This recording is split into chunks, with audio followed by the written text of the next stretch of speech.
No eran sirenas en una avenida desierta ni un operativo en la sierra. Eran luces navideñas, villancicos de fondo, niños corriendo entre puestos de juguetes y comida, bolsas llenas de regalos colgando de las manos. El tianguis del fraccionamiento, la Guadalupana, en Ecatepec, parecía una imagen típica de temporada, hasta que entre los pasillos comenzaron a escucharse gritos, detonaciones y llamadas de auxilio al centro de mando, mientras comerciantes intentaban continuar la venta y las familias buscaban seguir con su noche.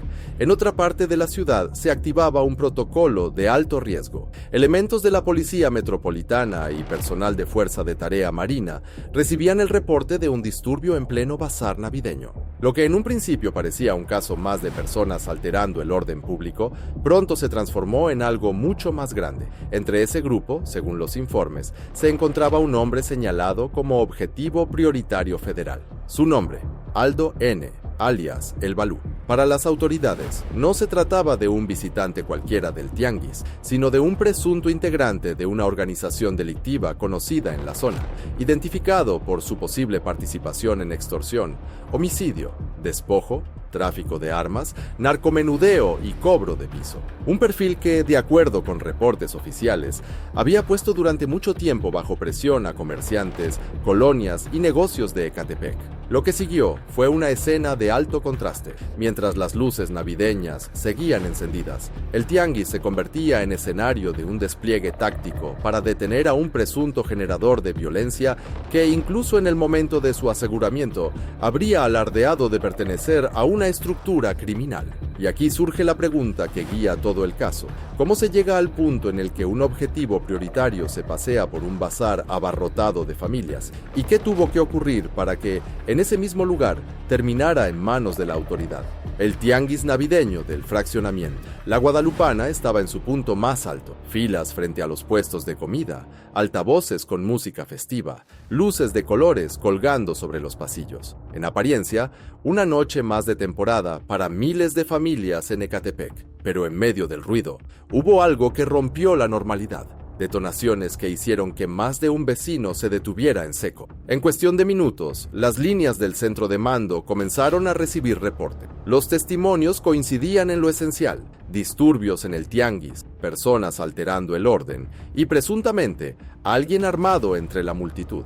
Para una zona golpeada durante años por extorsiones y cobro de piso, el riesgo no podía tomarse a la ligera. La respuesta fue inmediata. Se activó el despliegue del Grupo Especial de la Policía Metropolitana en coordinación con Fuerza de Tarea Marina. El objetivo institucional era claro y doble: proteger a la población civil que seguía dentro del tianguis y localizar al grupo que estaba generando el disturbio, verificando si había armas involucradas. Las unidades avanzaron hacia el fraccionamiento con procedimientos pensados para entornos urbanos llenos de gente: acercamiento discreto, cierre progresivo de accesos, coordinación por radio para no desatar pánico. Mientras tanto, en los pasillos del tianguis, algunos comerciantes comenzaron a bajar lonas, otros recogieron mercancía a toda prisa, y muchas familias optaron por abandonar el lugar antes de que la situación escalara. Al llegar, los elementos de seguridad encontraron lo que describen los reportes oficiales: un grupo de personas alterando el orden, en medio de un ambiente tenso y confuso. En ese contexto, la prioridad fue estabilizar la zona,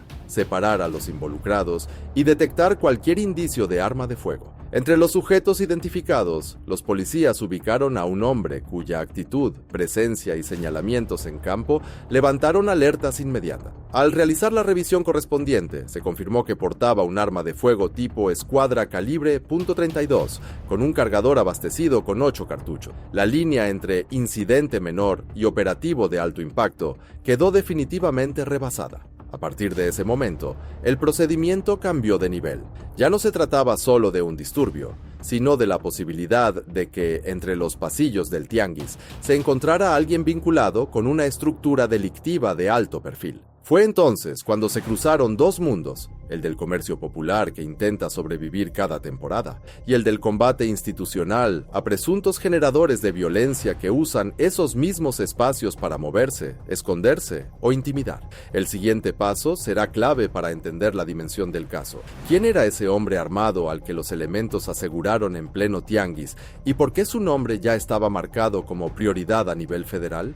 Para la mayoría de las personas en el tianguis, Aldo N. era solo un hombre más caminando entre puestos, mezclado entre compradores y comerciantes. Pero en los registros de seguridad, su nombre tenía un peso muy distinto. De acuerdo con autoridades federales y municipales, el Balú estaba identificado como presunto integrante de una célula delictiva que opera en Ecatepec, vinculado a delitos que golpean directamente la vida diaria de la gente: extorsión, homicidio, despojo, tráfico de armas, narcomenudeo y cobro de piso. Esa combinación lo colocó en una categoría delicada, objetivo prioritario a nivel federal. No se trataba de un personaje menor dentro de la estructura criminal. Los reportes lo describen como un presunto operador que habría tenido capacidad para ordenar, presionar y amenazar a comerciantes y vecinos. No estaba en la parte baja de la cadena, sino en el punto donde se decide quién paga, quién se somete y quién se convierte en blanco de la violencia si no obedece. El tipo de delitos que se le atribuyen explica por qué su nombre estaba en la mira. La extorsión y el cobro de piso no ocurren en oficinas lejanas, se viven en tianguis, mercados, pequeños negocios, talleres, locales de colonia. Son, según las investigaciones, esquemas donde grupos criminales exigen pagos periódicos a cambio de permitir trabajar en paz. El despojo se traduce en familias obligadas a abandonar viviendas o locales. El narcomenudeo trae consigo violencia, consumo y disputa territorial. Y el tráfico de armas alimenta ese círculo vicioso con capacidad de fuego. Desde la perspectiva de las instituciones de seguridad, un perfil así no solo genera índices delictivos, rompe el tejido social. Cuando comerciantes, choferes o vecinos saben que alguien con ese tipo de poder camina a sus anchas por las mismas calles, el mensaje es claro: ellos mandan. Por eso, cuando se construyó la lista de personas a intervenir en la zona, el Balú quedó señalado como uno de los nombres que no podían quedar fuera. Durante su detención, los reportes señalan que el sujeto habría alardeado de pertenecer a esa estructura criminal, intentando usar su supuesta afiliación como argumento de intimidación frente a los elementos. Esa actitud no cambia la realidad jurídica, sigue siendo un presunto responsable, pero sí ilustra el lugar que creía ocupar dentro del grupo. Alguien que se sentía con respaldo suficiente como para enfrentar a la autoridad en medio de un tianguis lleno de testigos. Para Ecatepec, la relevancia de este caso va más allá de un nombre y un alias. Significa que una persona identificada por las autoridades como presunto generador de violencia ligada a delitos que afectan de forma directa a colonias y tianguis fue asegurada en el mismo entorno donde se señala que operaba el miedo. El siguiente paso es entender cómo se dio exactamente esa detención en campo: el intento de fuga, la reacción de algunos comerciantes, el aseguramiento del arma y la decisión de trasladarlo a una instancia especializada en delincuencia organizada. Todo comenzó con algo tan simple como una llamada. Vecinos del fraccionamiento La Guadalupana marcaron al centro de mando para reportar lo que muchos ya temen escuchar cuando salen a un tianguis: detonaciones y un grupo de personas alterando el orden en plena zona de puesto. No hablaron de nombres ni de grupos, hablaron de lo urgente. Había familias, niños y comerciantes en medio del problema. Desde la sala de monitoreo, el reporte no se trató como un incidente menor. Ecatepec es un municipio donde cada aviso de arma de fuego puede escalar en cuestión de segundos, así que el protocolo se activó de inmediato. Se ordenó el despliegue del Grupo Especial de la Policía Metropolitana, reforzado por personal de Fuerza de Tarea Marina, precisamente por el riesgo que implica intervenir en un lugar lleno de civiles y con posible presencia de delincuencia organizada. Mientras las unidades se aproximaban, la instrucción era clara: llegar rápido, entrar con control y evitar a toda costa un enfrentamiento que pusiera en peligro a la población. En el camino, por radio se repetía la información disponible: disturbio, detonaciones, posible arma, zona de alta concentración de personas. Los elementos sabían que el escenario era distinto a un cateo clásico o a un operativo en una casa de seguridad. Aquí, el campo de operaciones era un tianguis con pasillos angostos, puestos improvisados y personas moviéndose en todas direcciones. Al arribar, la primera escena fue caótica. Algunos comerciantes ya recogían mercancía, Otros discutían. Había gente nerviosa señalando hacia el interior del tianguis, y los pasillos se convertían en corredores estrechos donde la visibilidad era limitada. La policía metropolitana tomó los puntos de acceso principales, mientras que el personal de Marina apoyó en la contención y respaldo táctico para garantizar que la intervención se mantuviera bajo control. Los elementos avanzaron entre los puestos, con escudos visuales y máxima atención en manos, mochilas, cinturones, cualquier gesto que indicara la presencia de un arma. No se trataba de ir corriendo tras cualquiera, sino de identificar al grupo que estaba alterando el orden y separar, en medio del caos, a quienes solo estaban allí de compras de quienes estaban generando el riesgo. Fue en ese recorrido cuando localizaron a varias personas en actitud agresiva, discutiendo y alterando el ambiente. Entre ellas, los uniformados detectaron a un sujeto cuya conducta y apariencia levantaron inmediatamente alertas, nerviosismo, intentos de alejarse de la zona de intervención y, según el parte, un movimiento que hizo pensar que intentaba ocultar algo entre sus ropas. En ese punto, la operación cambió de tono. Dejó de ser solo una respuesta a un disturbio para convertirse, potencialmente, en la neutralización de una amenaza mayor.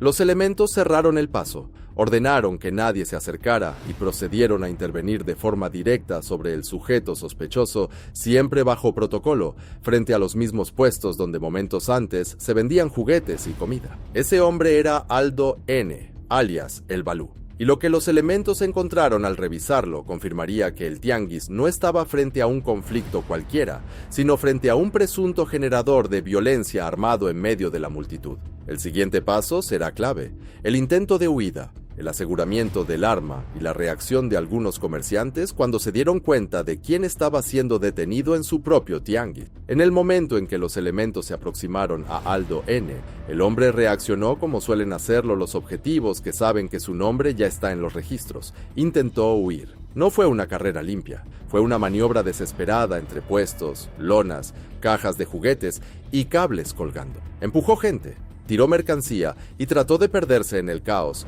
confiado en que la confusión del tianguis lo cubriría. Pero los elementos ya habían cerrado los accesos. La policía metropolitana bloqueó los pasillos laterales, mientras personal de Fuerza de Tarea Marina contuvo la salida principal.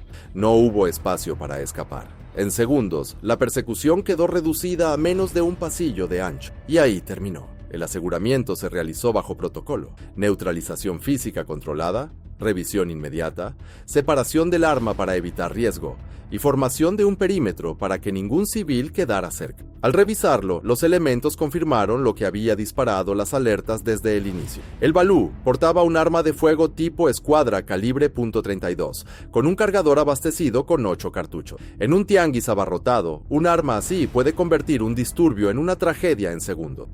Pero todavía faltaba un detalle más. Cuando fue asegurado, según el parte policial, el hombre habría alardeado pertenecer a un grupo criminal, intentando intimidar a los elementos en plena vía pública. Esa actitud solo reforzó el motivo por el cual su nombre estaba marcado como prioridad. Y aunque el operativo estaba bajo control, la situación pronto tendría un giro inesperado: la reacción de algunos comerciantes del tianguis. Cuando los elementos detuvieron a El Balú, el tianguis explotó en murmullos. Algunos reconocieron el alias, otros simplemente vieron a la policía interceptando a un hombre armado. En segundos, un pequeño grupo de comerciantes comenzó a interponerse entre los uniformados, intentando impedir que se lo llevaran. No eran personas defendiendo a un amigo, sino gente atrapada entre miedo, confusión y la realidad cotidiana de quienes viven bajo presión criminal. En muchas colonias del Estado de México, estos perfiles logran generar una mezcla tóxica de temor, intimidación y falsa cercanía con la comunidad. Esa dinámica apareció en el tianguis. Los elementos mantuvieron la calma. El protocolo dicta que, en un espacio lleno de civiles, cualquier movimiento brusco puede provocar pánico. Por eso, la orden fue clara: no responder a las provocaciones, proteger el perímetro y garantizar que la detención siguiera sin incidente. Las imágenes que dejó el operativo muestran empujones, manos tratando de bloquear el paso y gritos en medio del ruido navideño. Pero el cerco táctico funcionó. Con apoyo coordinado, la autoridad logró extraer a El Balú del tianguis sin que la situación escalara. Una vez fuera de la zona, el ambiente cambió por completo. La multitud se dispersó, Las luces volvieron a brillar y los puestos regresaron lentamente a su ritmo habitual, aunque con un tema común en los comentarios. ¿De verdad era él? ¿Qué hacía aquí? ¿Cómo es que estaba caminando tan tranquilo? Lo cierto es que, de acuerdo con las investigaciones, el Balú era un presunto generador de violencia que se movía en los mismos espacios donde compran y trabajan miles de personas, y por eso su detención tiene un peso tan particular en Ecatepec. Para entender lo que significa la caída de El Balú, hay que mirar más allá de la cifra. En municipios como Ecatepec, la amenaza no siempre viene de grandes operativos, sino de delitos que afectan la vida diaria: extorsión a comerciantes, cobro de piso a tianguis, despojo de viviendas, venta de droga en pequeñas cantidades, presión constante sobre colonias vulnerables. Eso es lo que las autoridades señalan como el tipo de actividades en las que este sujeto estaría presuntamente involucrado. No hablamos de estructuras lejanas, hablamos de delitos que se sienten en la calle, en los negocios, en los mercados, en el transporte público. Sea cuando un presunto generador de violencia es capaz de caminar tranquilamente por un tianguis navideño, el mensaje que recibe la comunidad es devastador. Pueden estar aquí en cualquier momento. Por eso, para el Estado, el Balú representaba más que un nombre en una carpeta. Era parte de un fenómeno que asfixia a comerciantes y vecinos. Su detención en el mismo entorno donde presuntamente operaba, entre puestos de juguetes, luces navideñas y familias comprando regalos, tiene un impacto simbólico y operativo. Es, en términos institucionales, un golpe directo a una estructura que operaba a nivel local, una respuesta inmediata a llamados ciudadanos, y un mensaje claro de que la presencia del Estado puede irrumpir incluso donde los grupos criminales creen que tienen control. Y aunque esta captura es relevante, la historia no termina aquí. El siguiente paso será definir qué sigue legalmente para el Balú y cuál es el impacto real en Ecatepec y sus tianguis. Una vez controlada la situación en el tianguis y asegurado el perímetro, la operación avanzó hacia su fase final: el traslado del detenido. Como marca el protocolo, el Balú fue subido a una unidad oficial bajo custodia directa, separado del arma asegurada y escoltado por los elementos que participaron en la intervención. La autoridad confirmó que el sujeto fue llevado a las instalaciones de la Fiscalía Especializada en Materia de Delincuencia Organizada, FEMDO, donde se determinará su situación jurídica. Ahí comenzará el proceso que define si las acusaciones derivadas de su detención se integran de manera formal en una carpeta o si se extienden hacia otros delitos señalados por investigaciones previas. Para las autoridades, este paso es crucial por 3 razones. 1. Presunción de inocencia. Aunque el alias y los señalamientos pesen mediáticamente, jurídicamente sigue siendo un presunto responsable. Será un juez quien decida su situación con base en la evidencia. 2. Cadena de custodia del arma. La escuadra calibre .32 y los cartuchos asegurados deben seguir un proceso impecable. Esa evidencia será clave para determinar si el arma está vinculada a otros hechos delictivos en Ecatepec o municipios cercanos. 3. Posibles conexiones con redes criminales más amplias. Si las líneas de investigación confirman pertenencia a una estructura organizada, podrían abrirse nuevas carpetas o ampliarse las actuales. El traslado a FEMDO no es un trámite burocrático, es la antesala de un proceso que apunta a desarticular los eslabones que sostienen el control territorial en zonas donde la violencia se ha normalizado. Y si el Balú tuvo un rol dentro de ese entramado, serán los fiscales quienes lo demuestren con pruebas ante los jueces. Mientras tanto, la detención deja un mensaje claro. La denuncia ciudadana sigue siendo un primer eslabón para activar operativos federales, incluso en escenarios tan complejos como un tianguis abarrotado.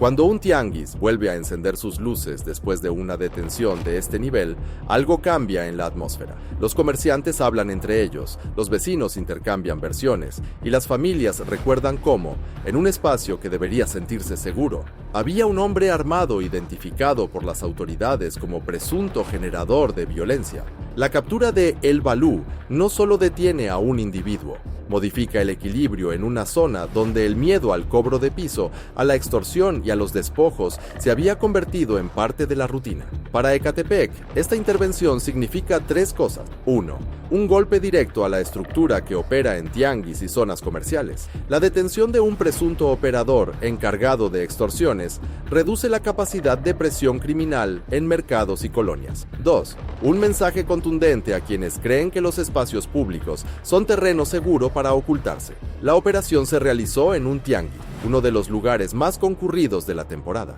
El Estado entró, actuó y salió sin que se registraran heridos civiles. 3. Una muestra de coordinación entre Policía Municipal y Fuerza de Tarea Marina. La respuesta inmediata al reporte vecinal demuestra que, incluso en los contextos de mayor riesgo, la intervención conjunta puede neutralizar amenazas sin violencia abierta. Pero también deja un reto: los reacomodos criminales. Cuando un operador es detenido, otros intentan ocupar su lugar. Por eso, las autoridades suelen reforzar su presencia en tianguis y colonias en los días posteriores, evitando que la estructura aproveche el vacío temporal para reorganizarse. El cierre de esta historia no es un final. Es una pausa antes del siguiente capítulo de investigación, de audiencias, de estrategias para continuar debilitando las redes que operan sobre el comercio popular. Y mientras el tianguis vuelve poco a poco a su ritmo habitual, queda un mensaje claro. En Ecatepec, incluso los lugares más llenos de vida pueden convertirse en escenarios de operación policial cuando se trata de proteger a la comunidad.